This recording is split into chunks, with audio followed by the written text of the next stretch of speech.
Last night, the NFL gave us unquestionably the worst halftime show we have ever seen. You guys see this news anchor, Rob Schmitt, who said that the Kendrick Lamar Super Bowl halftime show was the worst one ever? Rob, you're aging yourself. What, you don't remember the 1991 Super Bowl halftime show featuring the New Kids on the Block? Oh, baby, you're always on my mind. Now, that was terrible.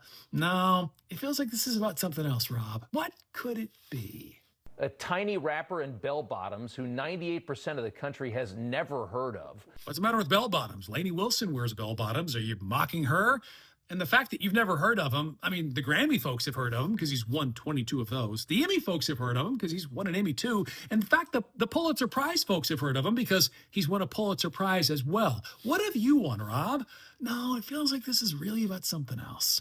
Was allowed to play most of his largely unknown catalog for 20 grueling minutes in front of the entire world. It was actually just 13 minutes, but maybe you were told there'd be no math. Rob, what are you getting at? The whole world just sat and wondered why they were watching this. Who is this? Everybody asked. Maybe the world's greatest tennis player ever, Serena Williams, knew when she danced up there on stage with him. The Grammy people knew when they gave him 7 awards just a week or so ago. No, Rob, this feels like it's about something else. No matter where you were, nobody had a clue what this was, except maybe 0.5% of the people in this country alone. I mean, he sold 18 million albums. Several have gone platinum, 5 number ones. And in fact, streams of Not Like Us are up about 430% since the Super Bowl. Rob, what's your real issue? And for a league so obsessed with diversity as the NFL is, maybe you noticed last night's halftime show was the first ever that we can recall that was fully monochromatic as far as race. Have you seen some of the halftime shows from Super Bowls past? I mean, they were plenty monochromatic, but there's got to be some reason why you didn't notice back then.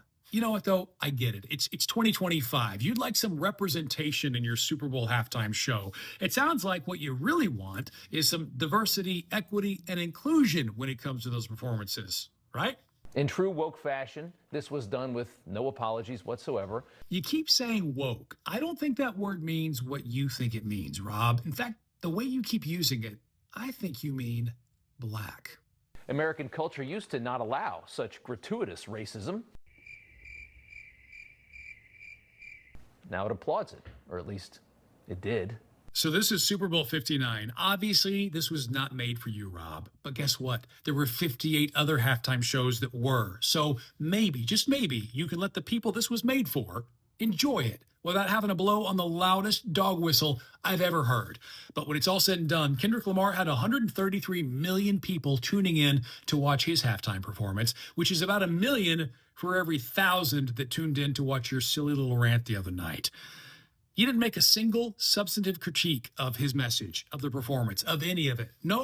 At the end of the day, the big issue, it seems, Rob, you had a problem with the color of their skin, with the performers on stage, and the fact that they were not like us. Well, not like you.